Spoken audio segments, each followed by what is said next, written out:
بسم اللہ الرحمن الرحیم۔ پروگرام آج اسلام میں ہم آپ کو خوش آمدید کہتے ہیں۔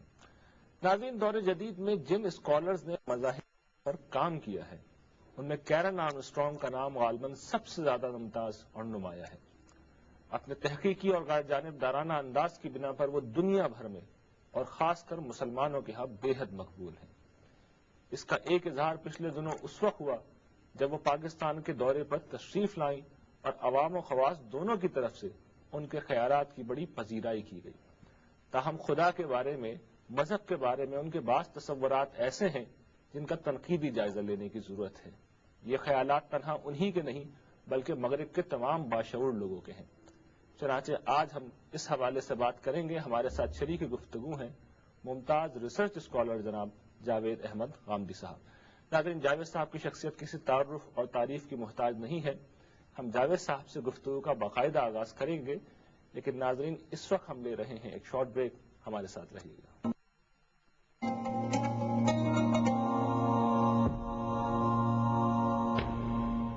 پروگرام میں ایک دفعہ پھر خوش آمدید ہے۔ جاوید صاحب، کیرن آرمسٹرانگ صاحبہ نے اپنی کتاب ہسٹری آف گاڈ میں خدا کا جو تصور دیا ہے، اور جیسے کہ میں نے عرض کیا کہ وہ دیگر لوگوں کا بھی تصور ہے، وہ یہ ہے کہ خدا کسی خارجی حقیقت کا نام نہیں ہے، بلکہ خدا کا تصور تاریخی عوامل کے تحت، سماجی عوامل کے تحت اور معاشی عوامل کے تحت پیدا ہوا ہے۔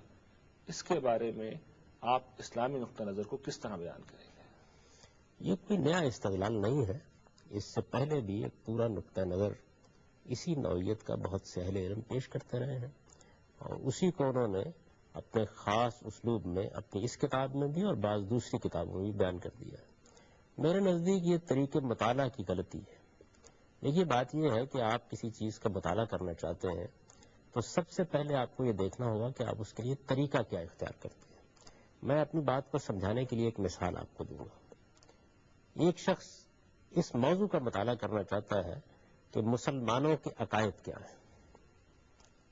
وہ یہ جاننے کے لیے دو طریقے اختیار کر سکتا ہے۔ ایک طریقہ یہ ہے کہ وہ مسلمانوں کے ہاں قرآن مجید کے نام سے جو کتاب جانی جاتی ہے اور جس کو وہ اللہ کی کتاب کہتے ہیں، اس کو اپنے سامنے رکھیں، یہ دیکھیں کہ اس کتاب میں عقائد کی کیا فہرست پیش کی گئی ہے اور ان کی کیا توضیحات کی گئی ہیں۔ اس کے بعد محمد الرسول اللہ صلی اللہ علیہ وسلم کی ذات والا صفات میں اگر کوئی بات اس موضوع پر کہی ہے تو اس کا جائزہ لیں، اور اس کو بھی قرآن مجید کی روشنی میں جانچنے اور پرکھنے کی کوشش کریں۔ پھر مسلمانوں کی تاریخ میں یہ دیکھیں کہ مختلف ادوار میں، مختلف علاقوں میں، مختلف گروہوں اور جماعتوں میں ان عقائد کو کس طریقے سے سمجھا گیا۔ اگر وہ مطالعے کا یہ طریقہ اختیار کرے گا تو اس پر چند حقائق بالکل واضح ہو جائیں گے۔ یعنی اس پر یہ بات واضح ہو جائے گی کہ محمد الرسول اللہ صلی اللہ علیہ وسلم نے توحید سے اس دین کی ابتدا کی گئی۔ اس پر یہ بات واضح ہو جائے گی کہ قرآن مجید ایک خدا کا تصور پیش کرتا ہے۔ اس پر یہ بات واضح ہو جائے گی کہ قرآن مجید کے اس تصور میں جو فلسفیانہ و باعث بات کے ادوار میں پیدا ہوئے اس کا کوئی شائبہ بھی کہیں نظر نہیں آتا۔ اس پر یہ بات بھی بالکل واضح ہو جائے گی کہ انسانی عقل کی سادہ حقیقتوں کو استدلال کی بنیاد بنا کے قرآن مجید نے اپنے تصورات پیش کیے ہیں۔ نبوت کے بارے میں، اسی طرح سے روز جزا کے بارے میں وہ قرآن مجید کے ان سادہ اور حقیقی تصورات کو جان لے گا جن پر اس مذہب کی بنیاد رکھی گئی ہے۔ پھر اس پر یہ بات واضح ہو جائے گی کہ مختلف ادوار میں لوگ کن کن چیزوں سے متاثر ہوئے۔ مثال کے طور پر وہ تصوف سے متاثر ہوئے، وہ ویدانت سے متاثر ہوئے، وہ یونانی فلسفے سے متاثر ہوئے۔ ان کے سامنے یونانی فلسفے کی جوہر کی، عرض کی، اس طرح کی بحثیں آئیں اور وہ اس سے متاثر ہو کر دین کی حقیقتوں کو بھی اسی کے مطابق بیان کرنے لگ گئے۔ پھر اس کے سامنے علم کلام کی پوری تاریخ آئے گی اور وہ یہ دیکھے گا کہ وہ کیا بحثیں تھیں جو پیدا ہوئیں اور جس میں مسلمانوں کے مختلف گروہوں نے کیا عقائد اختیار کیے۔ وہ بڑی آسانی کے ساتھ اس نتیجے پر پہنچ جائے گا کہ اصل مذہب کیا تھا، بعد میں کیا کیا انحرافات ہوئے اور ان انحرافات کے عوامل کیا تھے، یعنی وہ انحرافات کہاں سے پیدا ہوئے ہیں۔ ایک دوسرا طریقہ وہ یہ اختیار کر سکتا ہے کہ وہ ادھر سے چلے، مسلمانوں کے مختلف علاقوں میں جائے، ان کی کتابیں پڑھے، ان کی تصنیفات کو دیکھے، ان کے فرقوں کو دیکھے، بریلویوں کے عقائد کا جائزہ لے، دیوبندیوں کے عقائد کا جائزہ لے، اہل حدیث کے عقائد کا جائزہ لے، شیعہ حضرات کے عقائد کا جائزہ لے، اسی طریقے سے جتنے گروہ، جتنے فرقے ہیں ان سب کو دیکھے، اور ان سب کو دیکھنے کے بعد عقائد کا ایک مجموعہ تیار کرے اور پھر یہ کہے کہ یہ اصل میں اسلام کے عقائد ہیں۔ اس میں پرانی تاریخ میں اتر کر وہ فلسفے اور تصوف کے زیر اثر جو بحثیں ہمارا پیدا ہو گئی ہیں ان کو بھی شامل کر لے، اور ان سب کو شامل کرنے کے بعد اس میں قرآن مجید کو بھی ایک جگہ پر رکھ لے، تو آپ دیکھیں نتائج بالکل دوسری نوعیت کے نکلیں گے، اس کے سامنے ایک دوسری تصویر آ جائے گی۔ تو آپ کا جو مطالعے کا طریقہ ہے کسی بھی موضوع کے بارے میں جو آپ اختیار کرتے ہیں وہ آپ کے نتائج پر غیر معمولی طریقے سے اثر انداز ہوتا ہے۔ اب اگر اللہ تعالیٰ کے تصور یا اللہ تعالیٰ کی عدالت کا تصور جس کی بنیاد پر روز جزا کا عقیدہ مبنی ہے، اگر آپ اس کا جائزہ لینا چاہتے ہیں تو اس کا جائزہ لینے کے دو طریقے ہیں۔ ایک یہ ہے کہ آپ مذہب کے بارے میں سب سے پہلے یہ سوال اٹھائیں کہ اس کی مسترد ترین صورت ہمارے پاس کیا ہے، اور اس کو بنیاد بنا کر آپ باقی تمام چیزوں کا جائزہ لیں۔ اور ایک طریقہ وہی ہے جو میں نے ابھی آپ کے سامنے بیان کیا کہ آپ دنیا کے مختلف خطوں میں چلے جائیں، آپ مختلف تہذیبوں کا جائزہ لیں، ان کے اندر کیا کیا عقائد لوگوں میں پائے جاتے ہیں اس کو دیکھیں، تو پھر اس کے بعد کیا ہوگا، حقیقت اور انحرافات دونوں کا ایک مجموعہ آپ کے پاس تیار ہو جائے گا۔ اب اس مجموعے میں آپ کوئی بھی منطقی ترتیب پیدا کر سکتے ہیں، اور چونکہ موجودہ ذہن پر خاص طور پر نظریہ ارتقاء کا بہت اثر ہے، یہ محض حیاتیات تک محدود نہیں رہا نظریہ، بلکہ اس سے آگے بڑھ کر یہ پوری انسانی تاریخ کی تعبیر پر بھی اثر انداز ہوا ہے۔ یہ کیونکہ ایک ایسی چیز ہے کہ جس کو علمی لحاظ سے بھی بہت وسیع حیثیت حاصل ہے، تو نتیجہ یہ نکلا کہ جو کچھ آپ نے مواد جمع کیا تھا اس کو آپ نے ایک ترتیب میں رکھا، اور ترتیب میں رکھ کے اس کے اندر یہ منطقی ربط پیدا کر دیا، اس سے ایک دوسرا نتیجہ آپ کے سامنے نکل آئے گا۔ تو میرے نزدیک کیرن آرمسٹرانگ ہوں یا اس نقطۂ نظر کے دوسرے حاملین، وہ طریقے مطالعہ کی اس غلطی میں مبتلا ہے۔ آپ پوچھیں گے تو میں آپ کو بتاؤں گا کہ طریقے مطالعہ کا صحیح نہج کیا ہو سکتا ہے۔ ایسا اس میں جو مسئلہ ہے بنیادی طور پر وہ یہ ہے کہ کوئی آلٹرنیٹ اویلیبل نہیں ہے، یعنی ایک محقق جب اٹھتا ہے تو وہ مجبور ہے کہ تاریخ میں خدا کا تصور تلاش کرے، تہذیبوں میں خدا کا تصور تلاش کرے، اور پھر وہ یہ دیکھے کہ وہاں کیا آثار دریافت ہوئے ہیں۔ پھر یہ لوگ یہ بھی کرتے ہیں کہ جو اس وقت کچھ ایسے قبائل پائے جاتے ہیں آسٹریلیا میں، افریقہ میں، جن زمانہ قبل از تاریخ سے جو چلے آ رہے ہیں ان کا مطالعہ کرتے ہیں، تو اس کے بعد وہ جو نتیجہ نکالتے ہیں وہ یہ ہے کہ خداؤں کا تصور بہت زیادہ تھا، پھر وہ کم ہوتے ہوتے ایک خدا تک پہنچے۔ تو یہ طریقہ ہے اور یہ اس ذریعے سے وہ پہنچتے ہیں۔ اس میں آپ کیا خرابی دیکھتے ہیں؟ وہی جو میں نے ابھی آپ کی خدمت میں عرض کی، یہ طریقے مطالعہ کی بنیادی غلطی ہے۔ یعنی میں نے آپ کو یہ بتانے کی کوشش کی ہے کہ جس وقت آپ مذہب کا مطالعہ کرنا چاہتے ہیں تو اگر آپ یہ طریقہ اختیار کریں گے تو اسلام پر اس کو آپ اپلائی کر کے دیکھ لیجئے۔ میں نے آپ کی خدمت میں عرض کیا ہے کہ محمد الرسول اللہ صلی اللہ علیہ وسلم کے بارے میں تو دو رائے نہیں ہے کہ انہوں نے توحید کی منادی کی تھی۔ آپ تاریخ کی روشنی میں ایک شخصیت کو جانتے ہیں، آپ کو معلوم ہے کہ انہوں نے قرآن مجید کو اللہ کی کتاب کے طور پر پیش کیا تھا۔ اس بحث میں بھی نہ پڑھیے کہ اللہ کی کتاب ہے یا نہیں، لیکن اگر آپ استناد کے نقطہ نظر سے دیکھیں تو یہ بات تاریخی طور پر متحقق ہے کہ محمد الرسول اللہ صلی اللہ علیہ وسلم نے نبوت کا دعویٰ کیا۔ یہ بات تاریخی طور پر متحقق ہے کہ انہوں نے قرآن مجید کو اللہ کی کتاب کے طور پر پیش کیا۔ یہ بات تاریخی طور پر متحقق ہے کہ انہوں نے توحید کے حق میں اس دنیا کی تاریخ کا سب سے بڑا انقلاب برپا کیا۔ ایک نظریے کا آپ جائزہ لے کر دیکھ لیں، اگر آپ اس جگہ سے چلیں گے تو آپ کو بعد کے ادوار میں جہاں جہاں مختلف فرقے، مختلف مذاہب، مختلف نقطہ نظر آئیں گے تو آپ اس کو اس کسوٹی پر پرکھ کر جائزہ لیں گے تو آپ اس کے بارے میں کیا فتویٰ دیں گے کہ یہ اصل میں انحرافات ہیں جو مذہب کی حقیقت کو چھوڑ دینے کے نتیجے میں پیدا ہو گئے ہیں۔ الٹ کر دیکھ لیجئے، آپ نے مسلمانوں کے عقائد کی فہرست مرتب کی، ان کے تمام مختلف گروہوں کا آپ نے جائزہ لیا، اور جائزہ لینے کے بعد جو کچھ وہ مانتے تھے اس کو آپ نے جمع کر لیا۔ آپ اطمینان رکھیں، اس میں سے توحید کی حقیقت پر ایمان رکھنے والے لوگوں کی تعداد آپ کو انتہائی کم نظر آئے گی۔ ہر مشرکانہ نقطہ نظر آپ کو کسی نہ کسی گروہ کے ہم مل جائے گا۔ آپ جتنی چاہے فہرست مرتب کر لیں، شاید ہی توہمات نوعیت کی کوئی چیز باقی رہ جائے جس کو آپ مذہب کے دائرے میں شامل نہ کر لیں۔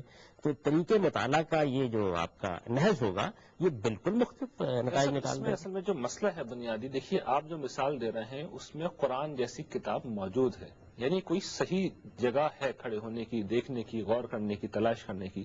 انسانی تاریخ میں کوئی چیز اویلیبل نہیں ہے، یعنی ایک محقق جو اپنے آپ کو غیر جانبدار مقام پہ کھڑا کر لیتا ہے اس کے پاس تو کوئی دوسری چوائس ہی نہیں۔ دیکھیے یہاں بھی بالکل وہی صورتحال ہے۔ سوال یہ ہے کہ مذہب کس چیز کا نام ہے۔ پہلے آپ مذہب کے اپنے دعوے کی روشنی میں اس کا جائزہ لیں گے نا۔ مذہب کس چیز کا نام ہے؟ مذہب اس چیز کا نام ہے کہ یہ کوئی ایک شخص کھڑا ہو کے کہے کہ مجھ پر آسمان سے وحی آئی ہے، میں نے خدا سے یہ تعلیم پائی ہے اور میں اس کو خدائی تعلیم کی حیثیت سے پیش کر رہا ہوں۔ یہی چیز ہوگی نا، ورنہ تو ایک فلسفہ ہے۔ یعنی آپ نے اس دنیا کا جائزہ لیا، اس دنیا کا جائزہ لینے کے بعد آپ نے یہ فیصلہ دیا کہ یہ دنیا ارتقاء کے اصول پر قائم ہوئی ہے۔ آپ نے کہا بگ بینگ سے اس دنیا کی ابتدا ہوئی ہے، آپ نے کوئی اور نقطہ نظر پیش کر دیا، وہ سائنسی نظریہ ہو سکتا ہے، وہ فلسفیانہ نظریہ ہو سکتا ہے، اس کو پیش کرنے والا کوئی فلسفی اور حکیم ہو سکتا ہے، اس کو مذہب کا نام نہیں دیا جا سکتا، وہ توہمات بھی ہو سکتے ہیں۔ جب آپ مذہب کا لفظ استعمال کرتے ہیں تو اس کا مطلب یہ ہے کہ جو کچھ آپ بیان کر رہے ہیں آپ اس کی اوریجن ڈیوائن پیش کرتے ہیں، یعنی آپ کہتے ہیں کہ یہ وہ چیز ہے، وہ کوئی آدمی کہتا ہے جی یہ اوتار ہے جس کے پاس آئی ہے، کوئی یہ کہتا ہے کہ یہ الہام ہو گیا ہے اس کو، کوئی یہ کہتا ہے کہ یہ نبوت کے نتیجے میں ملی ہے۔ جو بھی آپ رائے قائم کریں گے اس کا جب آپ کے پاس ماخذ یا اس کا مصدر وہ اس کائنات سے ماورا ہوگا تبھی آپ اسے مذہب کا نام دیں گے نا، ورنہ تو نام نہیں دے سکتے۔ اب سوال یہ ہے کہ اس دنیا کی تاریخ میں اس دعوے کے ساتھ جو کچھ پیش کیا گیا ہے، ابھی میں اس پر گفتگو نہیں کر رہا کہ اس نے صحیح کیا اور غلط کیا ہے، اس دعوے کے ساتھ جو کچھ پیش کیا گیا ہے اس میں مستند ترین چیز کون سی ہے؟ وہ کون سی چیز ہے جس کے بارے میں آپ پورے یقین و اطمینان کے ساتھ کہہ سکتے ہیں کہ جس نے اس کو پیش کیا ہے، جس طرح پیش کیا ہے، اسی صورت میں یہ ہمارے پاس موجود ہے، تاریخ کی روشنی میں ہے؟ یعنی آپ مطالعہ کرنے جا رہے ہیں تو یہ کون سی چیز ہے؟ جواب آپ کو ایک ہی ملے گا، وہ یہ کہ قرآن مجید ہے۔ اور شخصیت کون سی ہے؟ محمد الرسول اللہ کی شخصیت ہے۔ اس کے علاوہ آپ مجھے بتائیے پوری انسانی تاریخ میں آپ کس کو پیش کر سکتے ہیں؟ کیا آپ تورات کے بارے میں یہ دعویٰ کر سکتے ہیں کہ وہ ٹھیک اسی صورت میں ہمارے پاس موجود ہے جس صورت میں سیدنا موسیٰ علیہ السلام نے اس کو پیش کیا تھا؟ یعنی فرض کر لیجیے آپ یہ باور کرا دیں لوگوں کو کہ اس کے اندر ادنا درجے میں کوئی تبدیلی نہیں ہوئی، لیکن اس کا ہمارے پاس اوریجنل ٹیکسٹ تو ہے نہیں، بہرحال ترجمہ ہے۔ آپ قرآن مجید کے ترجموں کو دیکھ لیجئے، اس کے بارے میں بھی آپ کو معلوم ہو جاتا ہے کہ اس پہ کتنی غلطیاں ہو جاتی ہیں بسا اوقات، کیونکہ انسان کا فہم اس میں شامل ہو جاتا ہے۔ آپ اس کو پیش نہیں کر سکتے۔ آپ انجیل کو اس حیثیت سے پیش کر سکتے ہیں، آپ بائبل میں جو ہسٹری بیان ہوئی ہے اس کو اس حیثیت سے پیش کر سکتے ہیں، آپ اپنے ہاں کی روایتوں کو اس حیثیت سے پیش کر سکتے ہیں۔ دنیا کے اندر صرف قرآن مجید اور محمد الرسول اللہ کی شخصیت ہے جو تاریخی لحاظ سے مستند ترین شخصیت ہے، تاریخی لحاظ سے مستند ترین۔ جیسا مسئلہ یہی ہے کہ رسول اللہ صلی اللہ علیہ وسلم کی شخصیت 1400 سال پہلے منصب شہود پہ آئی ہے، خدا کا تصور اس سے پہلے بھی ہے، نبوت کے دعوے دار اس سے پہلے بھی ہیں، یعنی ہمارے لیے تو سچے نبی ہیں، کتابیں بھی سچی ہیں، وہ سب پہلے سے موجود ہیں۔ ایک محقق اس پیٹرن پہ کام نہیں کرتا، وہ تو دیکھے گا کہ بائبل میں کیا ہے، وہ یہ دیکھے گا کہ اس زمانے کے معاشرے میں مذہب کے نام پہ کیا کچھ ہو رہا ہے۔ یعنی گریک میتھولوجی تو موجود تھی نا، ہندوستان کی دیومالا تو موجود تھی، ایک محقق اس سے صرف نظر کر کے براہ راست محمد صلی اللہ علیہ وسلم تک کیوں آئے گا؟ میں صرف نظر کرنے کے لیے کہی نہیں رہا، میں تو یہ کہہ رہا ہوں کہ سب سے پہلے اسے یہ متعین کرنا چاہیے کہ مذہب کی حیثیت سے جس شخص کی طرف نسبت دے کے وہ بات پیش کی جا رہی ہے تاریخی استناد کس چیز کو حاصل ہے، پہلے یہ فیصلہ کرنا پڑے گا نا اسے۔ یعنی میں یہاں یہ بات نہیں بیان کر رہا کہ وہ قرآن کو خدا کی کتاب مان لے، میں صرف یہ کہہ رہا ہوں کہ مذہبی حیثیت سے جو کچھ پیش کیا گیا ہے اس میں استناد کا درجہ کس چیز کو حاصل ہے؟ صرف ایک کتاب کو حاصل ہے، وہ قرآن مجید، اور صرف ایک شخصیت کو حاصل ہے، وہ محمد الرسول اللہ صلی اللہ علیہ وسلم ہے۔ یہ بات وہ نہیں ہے کہ اس کا تعلق کسی مذہب کو ماننے والے یا نہ ماننے والے سے ہے۔ علم کی دنیا میں اب جب آپ یہ فیصلہ کریں گے کہ جتنے بھی مذہبی رہنما ہوئے ہیں وہ گوتم بدھ ہو سکتے ہیں، وہ کنفیوشس ہو سکتے ہیں، وہ سیدنا مسیح علیہ السلام ہو سکتے ہیں، وہ سیدنا موسیٰ علیہ السلام ہو سکتے ہیں، وہ سیدنا ابراہیم علیہ السلام ہو سکتے ہیں، جن کے ناموں سے ہم واقف ہیں، یعنی ان میں سے کسی بھی شخصیت کی تعلیمات کے بارے میں استناد کا درجہ کیا کسی چیز کو حاصل ہے؟ یعنی آپ اس درجے میں بات کر سکتے ہیں کھڑے ہو کے کہ اس کا ہر فرق وہی ہے جو سیدنا ابراہیم علیہ السلام نے پیش کیا تھا، اس کا ہر فرق وہی ہے جو گوتم بدھ نے پیش کیا تھا، آپ کسی ایک چیز کے بارے میں بھی نہیں کہہ سکتے۔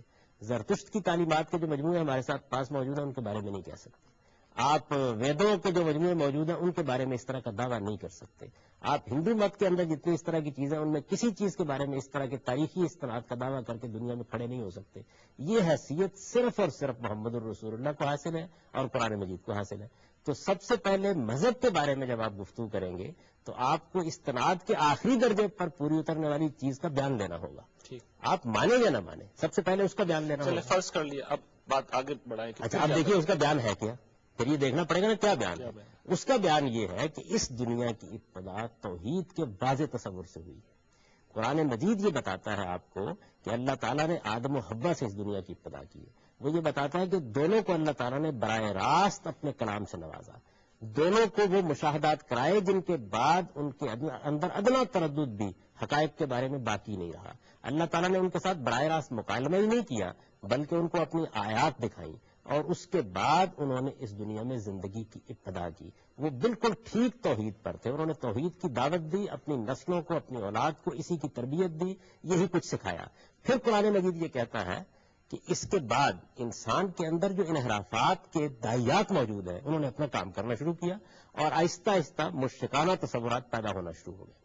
مشرکانہ تصورات کے پیدا ہونے کے وجود اسباب بہت سے ہوتے ہیں۔ انسان کے اندر جو جبلتیں موجود ہیں اگر آپ ان کا جائزہ لیں تو آپ کو ایک ایک جبلت کے اندر مشرکانہ مذہب کے پیدا ہونے کے اسباب اور اس کے عوامل میسر آ جائیں گے۔ قرآن مجید ان کا جائزہ لے کے آپ کو بتاتا ہے کہ بالکل ایسے ہی ہوا۔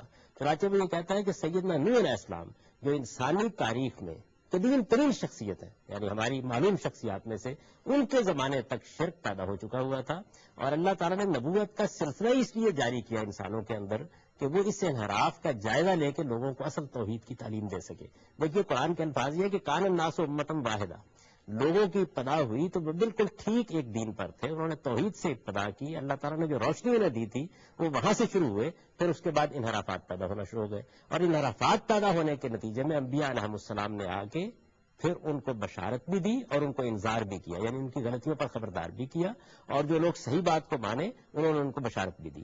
سیدنا نوح علیہ السلام کی تاریخ قرآن آپ کو بتاتا ہے اور یہ کہتا ہے کہ ان کے ہاں بت پرستی بھی پیدا ہو چکی ہوئی تھی، اور ان کی قوم نے تمام مشرکانہ توہمات بھی اپنے عقائد میں داخل کر لیے تھے۔ اب یہ ایک تصویر ہے جو آپ کے سامنے آتی ہے، اس تصویر کے مطابق جو نتیجہ نکلتا ہے مطالعے کا وہ یہ ہے کہ ابتدا بالکل ٹھیک جگہ سے ہوئی ہے، اور یہ انسان ہیں جنہوں نے انحرافات اس کے اندر پیدا کیے ہیں۔ بالکل وہی صورت ہمارے سامنے آ جاتی ہے جو صورت محمد الرسول اللہ کے بعد سامنے آئی ہے، یعنی انسانی تاریخ میں، معلوم تاریخ میں ایک شخصیت پیدا ہوتی ہے، جزیرہ نما عرب میں توحید کی دعوت دیتی ہے، توحید کی بنیاد پر ایک مذہب کی بنیاد رکھتی ہے، اپنے پیروکاروں کو توحید کا علمبردار بناتی ہے، پوری دنیا متمدن دنیا پر اس کی حکومت قائم ہوتی ہے، توحیدی کی بنیاد پر اس کے صحابہ دنیا میں اس کا دین پھیلاتے ہیں، اور پھر اس کے بعد 12-13 صدیاں نہیں گزرتی کہ انحرافات کی ایک دنیا وجود میں آ جاتی ہے۔ تو آپ جب اس کو سامنے رکھ کر قرآن مجید کے اس بیان کو پڑھتے ہیں تو مجھے یہ بتائیے کہ یہ زیادہ کرین عقل اور کرین انصاف نظر آتا ہے یا وہ نظر آتا ہے جس کو کیرن آرمسٹرانگ اور اس طرح کے بعد دوسرے مورخین یا محققین یا مذاہب کا مطالعہ کرنے والے پیش کرتے ہیں؟ لیکن جیسا اس میں بھی بڑے دیکھیں بنیادی مسائل ہیں۔ پہلی بات تو آپ نے یہ فرمائی کہ قرآن پاک سے جو آپ نے تصویر بیان کی ہے کہ یہ اللہ تعالیٰ کی اسکیم ہے، یہ آپ فرما رہے ہیں، امت بالکل دوسری جگہ پہ کھڑی ہوئی ہے، یعنی امت کے ذریعے سے تو دین لوگوں تک پہنچ رہا ہے نا۔ ہمارے اہل علم کھڑے ہو کے لوگوں کو یہ بتاتے ہیں کہ رسول اللہ صلی اللہ علیہ وسلم تو اصل میں ایک عظیم سماجی سیاسی انقلاب برپا کرنے آئے تھے، اور سماجی عدل قائم کرنا دین اسلام کا مقصود ہے۔ ٹھیک یہی بات کیرن آرمسٹرانگ نے جو اپنی کتاب رسول اللہ صلی اللہ علیہ وسلم کے بارے میں لکھی ہے اس نے بھی یہی بات بیان کر دی۔ وہ بھی یہ کہتی ہے بڑے صالح آدمی تھے، بڑے اچھے آدمی تھے، حالات سے متاثر ہو گئے، انہوں نے اپنے ایک انسپائریشنل تجربے کو وہی سمجھا، اس کو پھر ایک پورے سسٹم میں ڈیولپ کر کے انہوں نے پیش کر دیا۔ تو ہمارے علماء بھی وہی بات کہہ رہے ہیں، کیرن آرمسٹرانگ بھی وہی بات کہہ رہی ہے، وہ کہتی ہے کہ ایک صالح آدمی تھے، ہم کہتے ہیں کہ نبی تھے، تو یہ تو ہمارے بیانات سے اس نے نتیجہ نکال لیا۔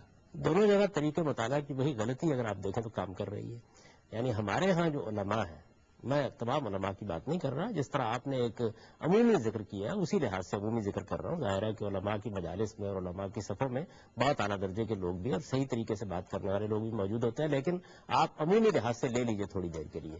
تو طریقے مطالعہ کی غلطی کیا ہے؟ آپ کے پاس آپ کا دین موجود ہے، آپ اس کو سمجھنے کے لیے کیا طریقہ اختیار کریں گے؟ میں اب اپنے علماء کی بات کر رہا ہوں، سمجھنے کے لیے صحیح طریقہ کیا ہوگا؟ آپ کے پاس روایات موجود ہیں، رسالت میں آپ صلی اللہ علیہ وسلم کی طرف ان کی نسبت ہے، آپ کے پاس رسول اللہ صلی اللہ علیہ وسلم کی قائم کردہ سنت موجود ہے، آپ کے پاس تاریخ کے بہت سے واقعات ہیں، آپ کے پاس حضور صلی اللہ علیہ وسلم کے صحابہ کے بہت سے آثار ہیں، آپ کے بعد پہ آنے والے مسلمانوں کا کیا ہوا کام ہے جس میں آپ کے فقہاء ہیں، جس میں آپ کے متکلمین ہیں، اور بہت سے لوگ موجود ہیں۔ اتنی بڑی تعداد میں یہ سب کچھ آپ کے پاس موجود ہے۔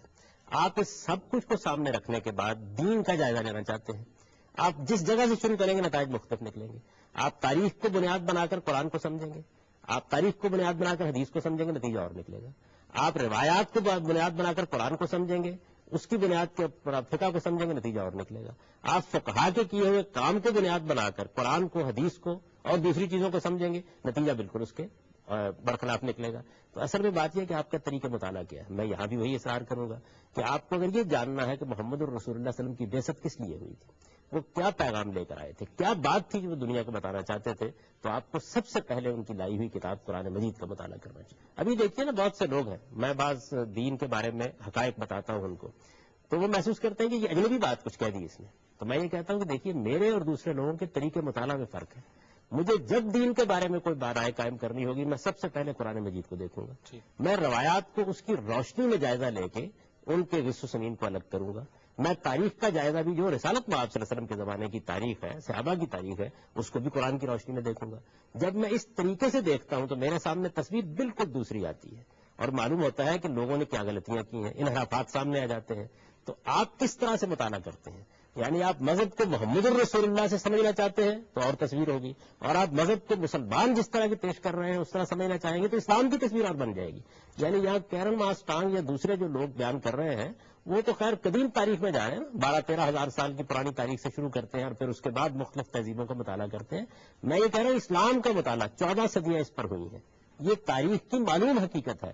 آپ غلط طریقے سے کر کے دیکھ لیں، نتیجہ بالکل مختلف نکلے گا. یہی غلطی ہے جس میں ہمارے موجودہ زمانے کے بعض مغرب کے بھی بڑے بڑے علماء مبتلا ہوئے ہیں. یعنی وہ مذہب کے نام سے جو چیزیں موجود ہوتی ہیں ان سب کی فہرست بنا لیتے ہیں، اس کے بعد نوعیت بالکل مختلف ہو جاتی ہے. یعنی میں آپ سے عرض کروں کہ مسلمانوں کا آپ جائزہ لیں تو معلوم ہے کیا نتیجہ نکلے گا.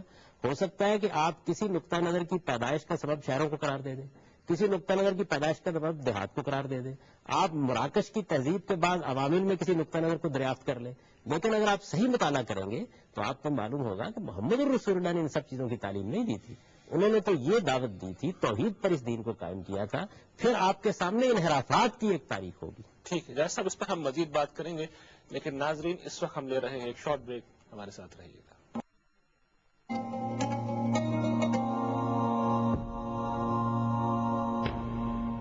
پروگرام میں ایک دفعہ پھر خوش آمدید. جہاں صاحب ایک اور بات جو کیرن آرمسٹرانگ نے اپنی بعض کتابوں میں بیان کی ہے وہ یہ کہ خدا کا جو تصور ہے وہ خارج میں تو خیر اس طرح وہ متعین شکل میں نہیں مانتے، لیکن وہ کہتے ہیں کہ وہ ایک داخلی تجربہ ہے، وہ ایک داخلی اندرونی ایکسپیرینس ہے جو انسانوں کو ہوتا ہے اور وہ انسان کی فطرت میں، نیچر میں موجود ہے. اس نقطہ نظر کی اسلام میں کیا اہمیت ہے؟ اللہ تعالیٰ خود یہ بات بتاتے ہیں کہ میں نے 2 چیزوں کا شعور انسان کے اندر اس کی تخلیق کے پہلے دن سے رکھ دیا ہے. ایک اللہ تعالیٰ کی معرفت، ظاہر ہے کہ اس کی تفصیلات تو انسان پر بعد میں واضح ہوتی ہے، لیکن یہ احساس کہ ایک میرا خالق ہونا چاہیے. اس کا حال تو یہ ہے کہ جیسے ممتا کو ایک بچہ جبلی طور پر پہچانتا ہے، بالکل اسی طریقے سے ہم ذات خداوندی کے تصور کو جبلی طور پر سمجھتے اور پہچانتے ہیں. اور اس کا امتحان کیا ہوتا ہے؟ دیکھیے بچہ پیدا ہوا، آپ نے بچے کو اٹھا کر ماں کے قریب کیا تو آپ نے دیکھا کہ جبلی طور پر وہ اپنی ماں کو پہچان کر اپنے سارے فطری تقاضے پورا کرنا شروع کر دیتا ہے. بالکل یہی معاملہ انسان کا ہے. یعنی یہ ہو سکتا ہے کہ اس کو خدا کا تعارف نہ کرایا جائے تو وہ اپنے اندر پیاس محسوس کرے لیکن اس کو نام نہ دے سکے. لیکن جیسے ہی آپ اللہ تعالیٰ کا تعارف اس سے کراتے ہیں یا اللہ تعالیٰ کی عدالت کا تصور اس کے سامنے پیش کرتے ہیں کہ ایک دن وہ عدالت لگنے والی ہے، ان دونوں چیزوں کے معاملے میں وہ فوری طور پر لپکتا ہے اور معلوم ہوتا ہے کہ جیسے اس کے ایک ایک روئے نے تسکین پا لی ہے، یعنی اس کا پورا وجود اس سے مطمئن ہو جاتا ہے. تو اس میں تو کوئی شک ہی نہیں ہے. کیرن آرمسٹرانگ ویسے اس بات کو ایک اور طریقے سے پیش کرتی ہیں، میں اس پر کوئی تبصرہ نہیں کرنا چاہتا. میں یہ بات اصول میں بتانا چاہتا ہوں کہ اللہ تعالیٰ نے خود یہی بات کہی ہے. چنانچہ دیکھیے جو واقعہ الست قرآن میں بیان ہے وہ کیا چیز ہے. اس میں یہی بتایا گیا ہے کہ میں نے انسانوں کو ان کی اصل روحانی شخصیت کے لحاظ سے مخاطب کیا اور مخاطب کر کے ان سے پوچھا کہ الست بربکم، تو انہوں نے اعتراف کیا اس بات کا کہ ہاں آپ ہی ہمارے پروردگار ہیں. اور قرآن کہتا ہے کہ یہ جو فطرت کا عہد ہے اس کی بنیاد پر قیامت میں لوگوں کا مواخذہ ہوگا. تو اللہ تعالیٰ کی معرفت، پروردگار کی معرفت اور اس کی عدالت کا شعور، یہ دونوں چیزیں انسان کی فطرت کے اندر موجود ہے. یہ بات بالکل ٹھیک ہے. یہ دیکھیے پھر مطالعے کا یہ صحیح پہلو ہے. یعنی آپ انسان کو دیکھیں، اس کی فطرت کا جائزہ لیں، اس کے گرد و پیش میں پوری کائنات موجود ہے. اس کائنات سے متعلق بہت سے سوالات پیدا ہوتے ہیں. انسان کا وجود خود بہت سے سوالات پیدا کرتا ہے. آپ ان سوالات کو ایک عقلی تقاضے کی حیثیت سے دیکھیں کہ وہ کیا تقاضا کر رہے ہیں. اس کے بعد پھر اگلا قدم آپ رکھتے ہیں اور وہ یہ کہ انبیاء علیہ السلام کی تاریخ کو دیکھتے ہیں. تو انبیاء علیہ السلام کی تاریخ میں ہمارے پاس مستند ترین شخصیت جیسے کہ میں نے عرض کیا رسالت مآب صلی اللہ علیہ وسلم کی ہے. رسالت مآب صلی اللہ علیہ وسلم تاریخ کی روشنی میں کھڑے ہیں اور رسالت مآب صلی اللہ علیہ وسلم نے پھر اللہ تعالیٰ کی جو دینونت قیامت میں برپا ہونے والی ہے اس کو اس دنیا میں برپا کر کے دکھایا ہے اور اس طرح انسانیت پر اتمام حجت کر دیا ہے. جب آپ قرآن کی حقانیت کے بارے میں قطعی دلائل سے مطمئن ہو جاتے ہیں تو آپ مجبور ہوتے ہیں کہ پھر اپنے مطالعے کا رخ بدلیں، قرآن کو مرکز اور محور بنائیں اور اس کی روشنی میں پھر پوری تاریخ کا مطالعہ کریں. تو تاریخ کا مطالعہ جب آپ اس کی روشنی میں کرتے ہیں تو اس کا بھی ایک نتیجہ نکلتا ہے اور وہ نتیجہ وہی ہے جس کو میں نے اس سے پہلے بیان کر دیا. مجھے یہ بتائیے کہ اس نتیجے پر کیا اعتراض ہوتا ہے. یعنی جتنے بھی شرک کے مظاہر ہیں آپ ان کو بیان کریں گے تو میں یہ جواب میں اس کے کہوں گا کہ یہ مظاہر تو قرآن خود اس بات کی تائید کرتا ہے کہ پیش آ گئے. انسان نے انحراف کیا، بہت سے انسان نے ایسے بت تراش لیے جن کو وہ پوجنے لگ گیا. اس کے بعد انبیاء علیہ السلام نے آ کر اس کو متنبع کیا، اور انسان کی کیونکہ فطرت میں ایک خدا کا تصور موجود تھا، اس وجہ سے انبیاء علیہ السلام کی اس بات کو سنا گیا، اور پھر بتدریج انسانی تاریخ میں ان کی بات ہی سب سے زیادہ قوی، سب سے زیادہ معقول مان لی گئی۔ اب رہ گئی یہ بات کہ اس کے باوجود انحرافات موجود ہیں، موجودہ زمانے میں دیکھ لیجیے۔ جیسا ایک مسئلہ اس میں ہے وہ یہ کہ قدیم زمانے کی تاریخ میں یہ محققین یہ کہتے ہیں کہ انہیں کہیں خدا کے آثار نہیں ملتے ہیں، جہاں وہ جاتے ہیں تو مشرکانہ آثار، اعمال، معابد، مندر، ٹیمپل سب ملتے ہیں، خدا کے حوالے سے یہ چیزیں نہیں۔ خدا کو تو زمین کے اوپر کبھی ایک دیوتا کی حیثیت نہیں دی گئی، یعنی خدا کو تو ہمیشہ آسمانی باپ کی حیثیت سے، آسمانی خداوند کی حیثیت سے مانا گیا، اور یہ ظاہر بات ہے کہ ایک تجریدی تصور ہے، اس کے اندر آپ کے ذہن اور آپ کے فکر میں جو کچھ موجود ہے یہ کسی اس طرح کے آثار میں کیسے بدلے گا؟ آپ یہ دیکھیے کہ ہمارے ہاں تو تاریخ ہمیں یہ بتاتی ہے کہ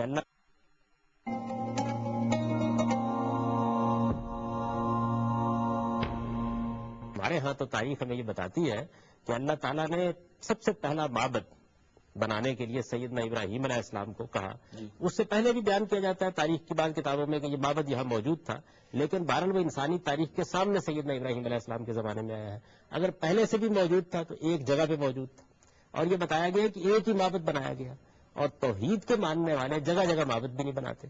خود اس وقت ہماری صورتحال یہ ہے کہ ہماری مسجدوں میں آپ کو ایسے کوئی آثار نہیں ملیں گے۔ اگر فرض کر لیجیے مسجدوں کے اوپر کی عمارتیں ساری کی ساری ختم کر دی جائے تو عین ممکن ہے کل کو کوئی محقق تحقیق کرے تو اس نتیجے پر پہنچے کہ یہ اسمبلی ہال تھے، یعنی ہمارے یہاں کوئی بت نہیں پڑے ہوئے، کوئی اس طرح کی چیزیں نہیں ہیں، تو شرک کے آثار ملیں گے جب ملیں گے، توحید کے کہاں سے مل جائیں گے؟ توحید تو سینوں میں ہوتی ہے، تصورات میں ہوتی ہے، انسان اس کو مانتا ہے، جب اس کو مانتا ہے تو اس کو کس صورت میں دے؟ اس وقت مسلمانوں نے کوئی توحید کی بنیاد پر آثار، مثال کے طور پر ساری دنیا کی تاریخ تبدیل ہو گئی، اور دنیا میں اب مسلمانوں کی جو تہذیب اس وقت موجود ہے یہی تہذیب آپ کے پاس رہ گئی ہے، کیا چیز ملے گی آپ کو اس کے نتیجے میں؟ فرض کر لیجیے کھنڈر مل گئے آپ کو، تو وہاں کیا اللہ تعالیٰ کا کوئی بت مل جائے گا؟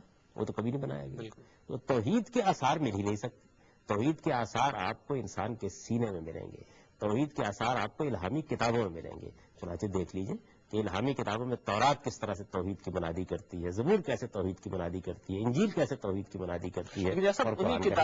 انہی کتابوں میں یہ مسئلہ بھی پایا جاتا ہے کہ وہ حضرت اسحاق سے، حضرت یعقوب سے کشتی بھی لڑ رہے اللہ تعالیٰ، اور حضرت ابراہیم کے پاس چل کے بھی آ رہے ہیں، تو یہ بھی وہ بات کہتی ہے کہ خدا کا تصور ارتقا پذیر ہوا ہے۔ یہاں پھر دیکھیے وہی میں جو طریقے مطالعہ کی غلطی کہہ رہا ہوں کہ دو چیزوں کو مخلوط کر دیا گیا ہے، ملا دیا گیا ہے دونوں کو، ایک ہے الہامی صحائف اور دوسرے ہے بائبل ہسٹری۔ اب بائبل ہسٹری تو بالکل ایسے ہی ہے جیسے مسلمانوں کی تاریخ ہے، تو آپ مسلمانوں کی تاریخ میں طرح طرح کے توہمات پائیں گے، طرح طرح کے عقائد پائیں گے۔ مجھے اجازت دیجیے تو میں آج مسلمانوں کے عقائد کا جائزہ لے کے آپ کو بتا سکتا ہوں کہ وہ کون سے مشرکانہ توہمات ہیں جو قدیم تہذیبوں میں پائے جاتے تھے مسلمانوں میں نہیں پائے جاتے سب۔ تو ہمارے پاس جو بائبل ہے یہ اصل میں صرف الہامی صحائف کا مجموعہ نہیں ہے، اس میں بائبل ہسٹری بھی ہے، یعنی تاریخ ہے، وہ ظاہر ہے کہ انسانوں نے لکھی ہے۔ جب انسان تاریخ لکھتے ہیں تو اس میں قصے بھی ہوں گے، اس میں کہانیاں بھی ہوں گی، اس میں طرح طرح کی ایسی چیزیں بھی ہوں گی کہ جن کو عقل باور ہی نہیں کرتی کسی طریقے سے۔ لیکن مجھے یہ بتائیے کیا یہ بات تورات میں بیان ہوئی ہے؟ تورات تو کتاب استثناء ہے۔ کیا یہ انجیل میں بیان ہوئی ہے؟ ذرا دونوں کتابوں کو پڑھیے، کیا زبور میں بیان ہوئی ہے؟ آپ حیرت انگیز طریقے سے دیکھیں گے کہ توحید کی منادی کر رہی ہے۔ جن تین کتابوں کو قرآن بیان کرتا ہے وہ خالی ہے، وہ خالی ہے بالکل، اس ان میں ایسی کوئی چیز نہیں ہے۔ ان میں اگر کسی جگہ کے اوپر کوئی تشبیہ اور استعارے کا طریقہ اختیار کیا گیا اور اس سے کوئی غلط مطلب دیتا ہے تو وہ قرآن سے بھی لے سکتا ہے، وہ قرآن میں بھی ہے، اس کی تصحیح کی جا سکتی ہے۔ لیکن اس طرح کے جتنے واقعات بیان کیے جاتے ہیں کہ سیدنا یعقوب نے خدا کے ساتھ کشتی لڑی اور اس طرح کی لغویات خرافات، یہ ساری بائبل ہسٹری میں ہے۔ اور یہ تو میں آپ سے پہلے عرض کر رہا ہوں کہ اگر آپ مطالعے کا یہ طریقہ اختیار کریں گے کہ مسلمان کیا مانتے ہیں، اس کی بنیاد پر آپ مذہب کی تعبیر کریں۔ ہندوستان میں دیکھیے بہت سے محققین نے یہ لکھا ہے کہ انہوں نے جب اسلام کی دعوت پیش کی تو بعض ہندوؤں نے کہا کہ آپ ہمیں کیا نئی بات کہہ رہے ہیں، جس طرح ہمارے ہاں یہ جلوس نکلتے ہیں ایسے آپ کے تازیے کا جلوس نکل جاتا ہے، جس طریقے سے ہمارے ہاں مندروں میں جا کر لوگ پرستش کرتے ہیں آپ بھی مزاروں پر جا کر یہی کچھ کرتے ہیں۔ تو اب یہاں بھی کیا ہو رہا ہے؟ یہاں بھی یہ ہو رہا ہے کہ مسلمانوں کے ہاں جو مختلف انحرافات پیدا ہو چکے ہیں ان انحرافات کا مجموعہ آپ سامنے رکھتے ہیں اور اس سے مذہب کو بیان کرنا چاہتے ہیں۔ تو مذہب کو اگر آپ سمجھنا چاہتے ہیں صحیح طریقے سے تو صورتحال بالکل مختلف ہوگی۔ یہ طریقے مطالعہ کی غلطی معمولی غلطی نہیں ہوتی، آپ کسی چیز میں اس کو اختیار کر کے دیکھ لیں نتائج غلط نکلیں گے۔ مثلا آپ پاکستان میں یہ مطالعہ کرنا چاہتے ہیں کہ یہاں انتخابات کے لیے کیا قانون ہے، اس کا طریقہ یہ کہ سب سے پہلے آئین کو دیکھیے پھر اس کے بعد اس کے تحت بننے والے قوانین کو دیکھیے، پھر جا کے انتخابات کے عمل کا جائزہ لیجیے، صحیح طریقہ ہوگا۔ اب ایک آدمی پاکستان میں آیا، باہر کا صحافی تھا، اس نے پاکستان میں انتخابات ہوتے دیکھے، وہ سکردو میں گیا، اس نے دیکھا کہ سکردو کے لوگوں کے ہاں تو انتخاب نہیں ہو رہا، اس نے اس سے یہ نتیجہ نکالا کہ اصل میں سکردو کے لوگوں کو یہاں ووٹ دینے کا حق ہی نہیں دیا گیا۔ اگر وہ صحیح طریقے سے غور کرتا اور یہ دیکھتا کہ پاکستان کا آئین کیا کہتا ہے، قانون کیا کہتا ہے، تو اسے معلوم ہوتا کہ وہاں برف باری ہو رہی تھی، اس وجہ سے وہاں انتخابات نہیں ہو رہے تھے۔ تو ایک ہی مطالعہ آپ کو، اگر آپ نے طریقہ غلط اختیار کیا ہے تو غلط نتیجے تک لے جاتا ہے۔ تو میرے نزدیک یہ جتنی بھی آپ نے گفتگو کی ہے یا یہ محققین کرتے ہیں، یہ سب کی سب اصل میں طریقے مطالعہ کی اس غلطی پر مبنی ہے۔ جب لوگ کیا مانتے ہیں، یعنی ان کے ہاں مذہب کی کیا تصویر ہے، اس سے مذہب کو سمجھنے کی کوشش کی جائے گی تو آپ لازماً غلط نتائج تک پہنچیں۔ اس کی وجہ یہ ہے کہ لوگوں کے بارے میں یہ ثابت ہو چکا ہے، میں نے اس کی دیکھیے بالکل قریبی آپ کو دلیل دی ہے کہ محمد الرسول اللہ کے توحید کی منادی کرنے کے بارے میں تو دو رائے نہیں ہو سکتی، لیکن اگر کوئی آدمی محمد الرسول اللہ کے دین کو قرآن سے سمجھنے کی بجائے مسلمانوں سے سمجھنا چاہے گا تو صورتحال کیا ہو جائے گی؟ ٹھیک ہے۔ اچھا جیسا جو ایک سبب ہے خدا کے اس تصور کا، وہ یہ ہے کہ لوگوں کا کہنا یہ ہے، محققین کا، مغربی محققین کا، کہ کائنات کی توجہ کرنا ضروری ہے، انسان یہاں پہ کیوں ہے اس کی توجہ کرنا بڑی ضروری ہے۔ تو پہلے زمانے میں لوگ خدا سے یہ ضرورت پوری کرتے تھے، جدید زمانے کے لوگ جو ہیں ارتقاء کے نظریے سے یہ ضرورت پوری کرتے ہیں۔ تو ارتقاء کے نظریے کو اب تو ہمارے یہاں چینلز کے ذریعے سے ہر دوسرے پروگرام میں مانی ہوئی حقیقت کے طور پہ پیش کیا جاتا ہے۔ میں چاہتا ہوں اس پہ بھی آپ ذرا روشنی ڈالیے۔ ہرگز کوئی مانی ہوئی حقیقت نہیں ہے، بلکہ اتنا مواد سامنے آ گیا ہے کہ بجائے خود سائنسی طور پر بھی اس کو چیلنج کر رہا ہے۔ حیاتیات کے ماہرین نے ہمارے سامنے جیسا کہ میں آپ کو انٹرپٹ کرنے کے معذرت چاہتا ہوں، یہ تفصیلی جواب ہے، میں چاہوں گا کہ اس وقت ہم ایک بریک لے لیں۔ ناظرین، ارتقاء پہ ہم جاوید صاحب سے بات کریں گے، ایک مختصر سے بریک کے بعد ہمارے ساتھ رہیے گا۔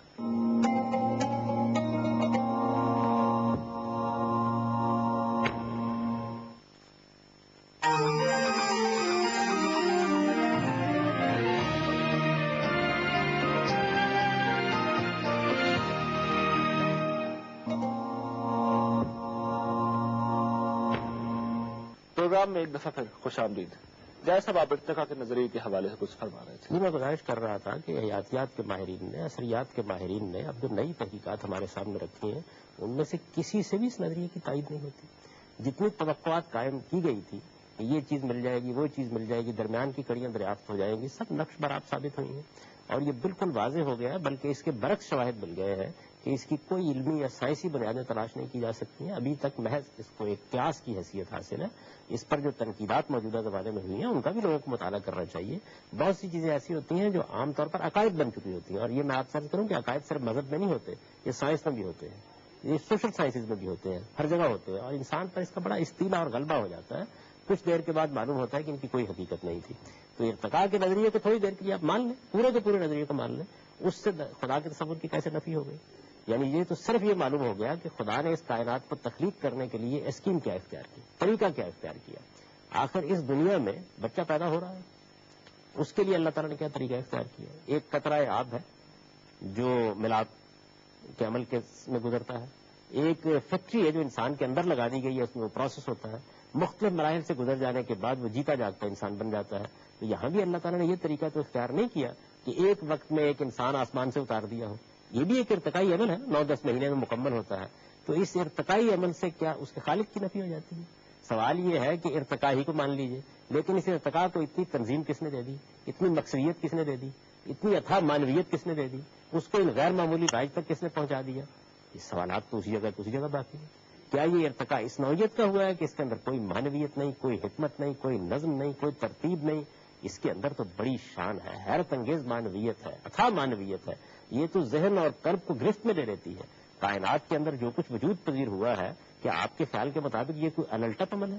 کیا یہ ایسا ہوا ہے کہ مادے کا ایک ڈھیر ہے جو مختلف صورتیں اختیار کرتا چلا جا رہا ہے؟ یہی وہ استدلال ہے جو برٹن رسل نے بھی مانا ہے کہ واحد جو استدلال ہے وہ یہی ہے کہ نظم پایا جاتا ہے۔ یہ ایک چیز ہے، یعنی یوں نہیں ہے کہ یہ واحد استدلال ہے، یہ ایک پہلو ہے جس کی طرف میں توجہ دلا رہا ہوں۔ یعنی میرے نزدیک تو مذہب کا جو اپنا مقدمہ ہے وہ اس وقت زیر بحث نہیں ہے، ورنہ میں آپ سے عرض کرتا کہ وجدان اس کی تائید کرتا ہے، تاریخی تواتر اس کی تائید کرتا ہے، انبیاء اس کی تصدیق کرتے ہیں، پھر اس کے بعد اس کے حق میں تجرباتی شہادت محمد الرسول اللہ نے فراہم کر دی۔ یعنی تجرباتی شہادت بالکل اسی طرح جس طرح ایک سائنسدان ایک نظریہ پیش کرتا ہے اور اس کے بعد لیبارٹری ٹیسٹ کے ذریعے سے آپ کے سامنے اس کی تجرباتی شہادت پیش کر دیتا ہے یہ ایک تفصیل طلب موضوع ہے، اس کی کسی وقت وضاحت کی جا سکتی ہے کہ یہ کیسے فراہم کی ہے. تو ارتقاء کا نظریہ ایک نظریہ ہے، اور نظریات کے بارے میں کبھی اس مقام پر نہیں پہنچنا چاہیے کہ اس کی بنیاد پر آپ اتنے بڑے بڑے فیصلے کرنے لگ جائیں. یعنی خدا کا تصور، خدا کی عدالت کا تصور، یہ میرے ضمیر کا تقاضا ہے، یہ میرے وجود کا تقاضا ہے، یہ میری عقل کا تقاضا ہے. اس کے بغیر میں 2 لمحوں کے لیے زندہ نہیں رہ سکتا. میں اس کو اگر نہیں مانتا ہوں تو کائنات اندھیر ہو جاتی ہے. وہ جو قرآن مجید نے ایک بہت خوبصورت تمثیل بیان کی ہے کہ اللہ نور السماوات والارض، یعنی خدا کا تصور تو زمین و آسمان کی روشنی ہے. آپ اس روشنی سے مجھے محروم کر دیتے ہیں تو اس کے بعد تاریکی اور تیرگی کے سوا کوئی چیز باقی نہیں رہتی. اس وجہ سے یہ آسان معاملہ نہیں ہے، لیکن ظاہر ہے کہ اس وقت موضوع ان استدلالات کو بیان کرنے کا نہیں، میں صرف اس طریقے مطالعہ کی غلطی واضح کر رہا ہوں. ایسا اہل مذہب پہ بھی پھر وہ لوگ کاؤنٹر اٹیک کرتے ہیں. وہ کہتے ہیں کہ یہ بتائیے کہ مذہبی لوگ جو ہیں خدا کی بات کرتے ہیں تو یہ بتائیں کہ پھر خدا کو کس نے پیدا کیا. یہ سوال کا بھی جواب نہیں دیا جا سکتا. یہ سوال ہی بالکل بے معنی ہے. اس کی وجہ یہ ہے کہ اس دنیا کے بارے میں یہ سوال اس لیے پیدا ہوتا ہے کہ یہ دنیا مخلوق ہے، نظر آ رہا ہے کہ بنی ہوئی ہے، یہ اپنی توجیہ کرنے سے قاصر ہے، اس وجہ سے سوال پیدا ہوتا ہے. یہ دیکھیے میرے سامنے ایک میز پڑی ہوئی ہے، یہ میز اپنے وجود سے یہ سوال پیدا کر رہی ہے کہ اس کو کسی نے بنایا ہے.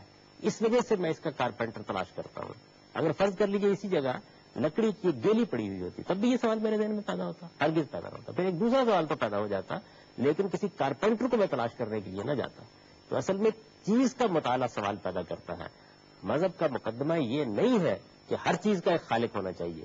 مذہب کا مقدمہ یہ ہے کہ اگر کوئی چیز اپنے وجود سے یہ ثابت کر رہی ہے کہ وہ مخلوق ہے تو پھر اس کا خالق ہونا چاہیے. کائنات کا معاملہ یہ ہے، میرے وجود کا معاملہ یہ ہے کہ یہ اپنے وجود سے اس بات کو ثابت کرتے ہیں کہ یہ مخلوق ہے، بنے ہوئے ہیں. اس وجہ سے ہم اس کا خالق تلاش کرتے ہیں. اگر ذات خداوندی کو بھی آپ اس حیثیت سے ثابت کر دیں گے تو اس کا بھی خالق تلاش کیا جائے گا. لیکن قرآن مجید نے ہم کو بتایا ہے کہ جب آپ ذات خداوندی کی حقیقت سے واقف ہوں گے تو یہ بات آپ پر بالکل واضح ہو جائے گی کہ وہ آپ اپنی توجیہ ہے. اچھا جیسا صاحب، ایک مسئلہ جو مطالعہ کرنے والے شخص کے سامنے آتا ہے، یہ جو پس منظر سامنے آتا ہے، مثال کے طور پر برٹن رسل کا میں نام لوں گا، وہ غالباً سرخیل ہے اس قافلہ کا. اس نے جب یہ لکھی کہ why I'm not a Christian, اس کے لیکچرز کا مجموعہ ہے، اس کے پریفیس میں اس نے بیان کر دیا کہ مسئلہ کیا ہے. وہ آخری 2 لائنوں میں کہتا ہے کہ میں کیسے مان لوں کہ اتنی بڑی کائنات صرف اس لیے وجود میں آئی ہے کہ ہٹلر جیسے لوگ پیدا ہوں. یعنی سزا و جزا کا تصور مذاہب عالم میں نہیں ملتا سوائے اسلام کے، اور اسلام میں بھی ہم نے اس کو کہیں دور لے آ کے ڈال دیا ہے. تو کیا یہ نقطہ نظر ٹھیک ہے؟ اگر آخرت کا تصور سامنے رہے تو پھر ہر چیز کی جسٹیفیکیشن ہو جاتی ہے، یعنی پرابلم آف ایول جسے کہتے ہیں فلسفے کی زبان. یہ بات یہ ہے کہ برٹن رسل کی بات پر تبصرہ کرنے کے لیے بہت وقت چاہیے، لیکن مجھے حیرت ہے اس بات میں کہ کہاں نہیں ملتا. سیدنا مسیح علیہ السلام کا آپ نے بیان بائبل میں پڑھا ہوگا. متی کی انجیل نکالیے اور اس میں پہاڑی کی آواز پڑھیے، سرمن آف دا ماؤنٹ. کہاں سے شروع ہوتا ہے پھر کہاں ختم ہوتا ہے؟ اس کا خاتمہ جزا صلاح کے تصور پر ہوا. اس میں تو وہ یہ بیان کرتے ہیں وہ عمل ہے جس کی بنیاد پر تمہیں خدا کے سامنے جواب دہ ہونا ہے، اور ایک ایک چیز کو واضح کرتے ہیں. یہ تصور یہود کے ہاں موجود ہے، یہ تصور بائبل تو خالی ہے سر، تورات تو بالکل خالی ہے. میں آپ کو بائبل ہی کا بتا رہا ہوں، انجیل میں یہ بات بیان ہوئی ہے. اور ایسا نہیں کہ تورات اس سے خالی ہے. تورات اصل میں ایک دوسرے پہلو کو چونکہ بیان کر رہی ہے. کتاب کی نوعیت یہ ہے، اور بنی اسرائیل کے اس معاملے میں کوئی ابہام نہیں تھا، اس وجہ سے وہ زیر بحث نہیں آیا. انجیل میں تو سیدنا مسیح علیہ السلام نے اس کی بنیادی کی ہے اور یہ بتایا ہے. تو دیکھنا یہ چاہیے کہ کسی کتاب کا موضوع کیا ہے. تورات کا موضوع قانون کا بیان ہے بنیادی طور پر، یعنی وہ قرآن کی طرح کی کتاب نہیں ہے. یہ پھر وہی دیکھیے طریقے مطالعہ کی غلطی ہوگی. آپ پہلے یہ طے تو کریں کہ آپ جو کتاب پڑھنے جا رہے ہیں اس کی نوعیت کیا ہے. قرآن مجید کی نوعیت بالکل الگ ہے، زبور کی بالکل الگ ہے، انجیل کی بالکل الگ ہے، تورات کی بالکل الگ ہے. تورات لا ہے، اس وجہ سے وہ عقائد کے مباحث کو چھیڑتی ہے. ٹھیک. اچھا جناب صاحب، ایک چیز جو اور پیش کی جاتی ہے وہ یہ کہ وہ محسوس کرتے ہیں کہ سب جگہ عقائد میں اختلاف پایا جاتا ہے مذاہب کے اندر. البتہ اخلاقیات وہ دیکھتے ہیں کہ کم و بیش ایک جیسی تعلیم ہے، تو وہ کہتے ہیں کہ اصل میں مذہب جو ہے وہ اخلاقیات کا نام ہے، اور اسی سے ہم اسی کو بنیاد بنا کر ایک عالمی مذہب بنا سکتے ہیں. یعنی کہ اس مذہب کے بارے میں جو انسانی مذہب ہے، فطری مذہب اس کا نام دیتے ہیں، اس کے بارے میں آپ کی کیا رائے ہے؟ دونوں باتیں انسان کی فطرت میں یکساں موجود ہے اور تمام مذاہب میں موجود ہے. تمام دنیا کے اندر اس کا تصور پایا جاتا ہے. ایک یہ کہ اس کائنات کا ایک خالق ہونا چاہیے. دیکھیے خالق کیا ہے، اس کی ذات کیا ہے، اس کی صفات کیا ہے، اس کے سنن کیا ہے، ان تفصیلات میں اختلاف ہوتا ہے. یہی صورتحال خدا کی عدالت کے بارے میں ہے. یعنی ایک دن ایک روز جزا برپا ہونا چاہیے، اللہ تعالیٰ کو اپنا عادلانہ فیصلہ سنانا چاہیے. اس کا تصور بھی سب جگہ موجود ہے، اس کی تفصیلات میں اختلاف ہو جاتا ہے. اب اس کے بعد رہ جاتے ہیں آپ کے خیر و شر کے تصورات. تو خیر و شر کے تصورات کی نوعیت بھی یہی ہے کہ وہ اپنی بنیاد میں موجود ہیں. ان کی تفصیلات کیا ہوں گی, آپ اطلاق میں کیا کریں گے, ان کی اپلیکیشن کے کیا نتائج نکلیں گے, ان میں پھر اختلافات موجود ہوتے ہیں. تو یہاں بھی آپ قدر مشترک میں جاتے ہیں, وہاں بھی آپ قدر مشترک میں جاتے ہیں. تو میرے نزدیک دونوں کی حیثیت بالکل یکساں ہے, اور اس میں کوئی شک نہیں ہے کہ انسان کا اخلاقی وجود بنیادی اہمیت رکھتا ہے, اور اخلاقیات کی بنیاد فطرت کے اندر موجود ہے. لیکن اخلاقیات جن جگہوں پر تعین کا تقاضا کرتی ہیں, جہاں بڑے اہم سوالات پیدا ہوتے ہیں اور فیصلہ دینا پڑتا ہے, وہاں آپ کے پاس شریعت کی رہنمائی کے سوا اور کون سی چیز ہے جس کی طرف رجوع کریں گے. حجاز صاحب, ایک تاثر ایک طالب علم کے طور پہ جو میں جب پڑھتا ہوں اہل مغرب کو, ان کی باتیں سنتا ہوں, مجھے محسوس ہوتا ہے کہ مسلمانوں نے اپنی شاید ذمہ داری پوری ہی نہیں کی. انہیں نہیں معلوم کہ اسلام کیا ہے. اسلام کی ایک بالکل الٹی تصویر ان کے سامنے جاتی ہے. تو آپ کا اس بارے میں کیا نقطہ نظر ہے؟ مسلمانوں کی یہ ذمہ داری ہے کہ صحیح دین کا تصور وہ لوگوں تک پہنچائیں؟ آپ نے میرے پورے استدلال کی تصدیق کر دی. دیکھیے, یہاں بھی یہی ہو رہا ہے کہ ہم اگر قرآن مجید کی بنیاد پر مذہب کو پیش کریں, اور اہل مغرب بھی قرآن مجید کی بنیاد پر اس کو سمجھنے اور پڑھنے کا طریقہ اختیار کریں, تو صورتحال بالکل تبدیل ہو جائے گی. جب وہ الٹ کر مسلمانوں کی سیرت, مسلمانوں کے کردار, مسلمانوں کے اعمال, مسلمانوں کے تصورات سے مذہب کا تصور اخذ کرتے ہیں, تو آپ کو بھی پلٹ کر یہ کہنا پڑتا ہے کہ یہ آپ غلطی کر رہے ہیں. تو میرے نزدیک اصل ضرورت یہ ہے کہ خود مسلمانوں کو بھی قرآن مجید کی تعلیم دی جائے, اور وہ قرآن مجید کو مرکز اور محور بنا کے دین کو سمجھنا سیکھیں, اور باقی دنیا کے سامنے بھی قرآن پیش کیا جائے. آپ کے شاید یہ علم میں ہوگی بات کہ قرآن مجید نے اس بات پر اصرار کیا ہے کہ دنیا کے سامنے وہ کتاب انذار کے طور پر قیامت تک رہے گا, اور وہ یہ کہتا ہے کہ اوحی الیہ ھذا القرآن لانذرکم بہ ومن بلغ, کیا پیغمبر آپ ان سے کہہ دیں کہ یہ قرآن مجھ پر اس لیے نازل کیا گیا ہے کہ میں اس کے ذریعے سے تمہیں خبردار کروں اور بعد کے لوگوں کو بھی اسی کے ذریعے سے خبردار کیا جائے. تو قرآن کو انذار کی, دعوت کی کتاب بنائیے اور دنیا کے سامنے پیش کیجیے, اور پھر اس کے بعد دیکھیے کہ دنیا اسلام کو کس طریقے سے. جیسا وقت اب ہمارے پاس کم ہے, میں چاہتا ہوں ایک آخری سوال آپ سے کر لوں. کیرن آرمسٹرانگ کی جو سب سے بڑی خوبی میں نے ان کی ساری کتابوں کا مطالعہ کر کے دیکھی ہے, اور بعض دیگر بڑے مغربی مفکرین کا, وہ اکثر اوقات بڑے غیر جانبدار رہتے ہیں. ان کے بارے میں تو مسلمان بھی مانتے ہیں کہ بڑی غیر جانبدار رہی ہیں. ہم اپنے ہاں دیکھتے ہیں کہ مذہبی روایات میں غیر جانبدار رہنا, ہر طرح کے تعصبات سے اپنے آپ کو اوپر اٹھا کے رکھنا, یہ کوئی چیز ہی نہیں ہے. یعنی اگر میں جس فرقے کا ہوں, جس مسلک کا ہوں, مجھے اسی کی بات ماننی ہے اور اسی پہ اپنی تحقیق کی بنیاد رکھنی ہے. تو مذہب کے اندر تعصبات سے اوپر اٹھ کر معاملہ کرنے کی کیا اہمیت ہے؟ یہ بات یہ ہے کہ مذہب ہی نے سب سے بڑھ کر یہ تعلیم دی ہے کہ آپ تعصبات سے بالا تر ہو کر معاملہ کریں. آپ حیران ہوں گے کہ قرآن مجید آپ کے سامنے مختلف مذاہب کا نام لے کر سورہ بقرہ میں اور سورہ مائدہ میں یہ کہتا ہے کہ کسی مذہب سے آپ کی وابستگی آپ کے لیے نجات کا باعث نہیں بنے گی, بلکہ اس کا ایک معیار ہے. سب مذہب والوں کو اسی پر پرکھا جائے گا. اس سے بڑھ کر غیر جانبداری کی بات کیا ہو سکتی ہے؟ اس سے آگے دیکھیے, سورہ قصص میں قرآن مجید یہ کہتا ہے کہ اے پیغمبر, آپ ان کو یہ کہیں کہ میں تو تمہارے سامنے قرآن اور تورات کو پیش کر رہا ہوں, تم اگر اس سے زیادہ کوئی ہدایت کی کتاب لے آؤ اور کوئی اور تعلیم لے آؤ جو اس سے زیادہ مجھے ہدایت دینے والی ہو, تو آپ تبھی ہو, میں اس کی پیروی کر لوں گا. اس غیر متعصبانہ مقام پر کھڑے ہو کر قرآن اپنی دعوت پیش کرتا ہے. لیکن جب قرآن کو بنیاد بنائے بغیر آپ لوگوں کے تصورات کی بنیاد پر بات کریں گے, تو پھر آپ انحرافات پر مبنی ایک نیا مذہب وجود میں لائیں گے اور اس کو اسلام کی حیثیت سے پیش کریں گے. اصل دین اجنبی ہو جاتا ہے تھوڑے عرصے کے بعد. اسی کو شاید رسالت میں آپ صلی اللہ علیہ وسلم نے بیان کیا تھا کہ یہ اسلام اجنبیت میں شروع ہوا, بدل اسلام و غریبہ سیعود و غریبہ. تھوڑے دن نہیں ہوگے کہ یہ پھر اجنبی ہو جائے گا, فطوبی للغرباء. تو ان اجنبیوں کے لیے اللہ تعالیٰ کی برکتیں ہوں کہ جو فساد کے زمانے میں اصل دین لوگوں کے سامنے پیش کریں گے. اصل دین کیا ہے؟ اللہ کی کتاب اور پیغمبر کیا حکم. اس خوبصورت میسج کے ساتھ جاوید صاحب میں آپ کا شکریہ ادا کروں گا. ناظرین, ہمارا آج کا پروگرام آپ نے ملاحظہ فرمایا. بات یہ ہے کہ اسلام ایک عظیم بین الاقوامی مذہب ہے. اس دنیا میں جو اسکالر بھی اٹھے گا اس کے لیے ممکن نہیں ہے کہ وہ اسلام پر اپنے خیالات کا اظہار نہ کرے. لیکن یہ ہماری ذمہ داری ہے کہ ان خیالات کا جائزہ ہم قرآن پاک کی روشنی میں لیں. ہم نے اپنے اس پروگرام میں یہی کوشش کی ہے جو امید ہے کہ آپ کو پسند آئی ہوگی.